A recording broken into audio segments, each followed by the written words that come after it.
Sorry. Pardon the progress, but I've been evicted. I mean, they're building a new studio. So for this review, we're going to be in this undisclosed location. Wow. Within 5 years, there's been 3 Spider-Man films.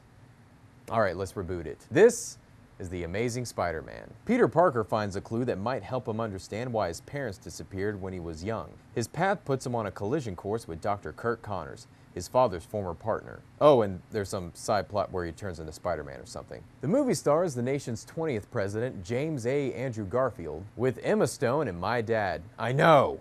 Now I have a rule.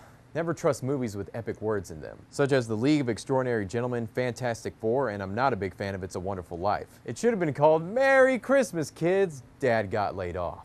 And this movie goes along those same lines. The movie isn't bad, but it isn't great. The problem is the studio executives made this movie while the other Spider-Man films are still fresh on people's minds. I couldn't help but watch this and automatically start comparing the two. Also, since the new Batman movies, there's been a trend of dark and gritty superhero films. Because when I think dark and gritty, I think Spider-Man. Spider-Man in the film is more rounded, but over-dramatic at times. I felt like he was in the after-school special What's Happening to My Body. Some important parts of the movie are weirdly glossed over and introduced, such as certain parts with Uncle Ben and his rice bowls, and some fight scenes. I did like the depth of the characters in the film, especially Andrew Garfield. He captured the angsty, rebellious teenager while Tobey Maguire just looked like a narc. And even though he was a bit of a loudmouth in the Spider-Man costume at certain points, he does portray the sarcastic, snappy Spider-Man we all grew up loving. Except for me, because I started working in a salt mine when I was 5.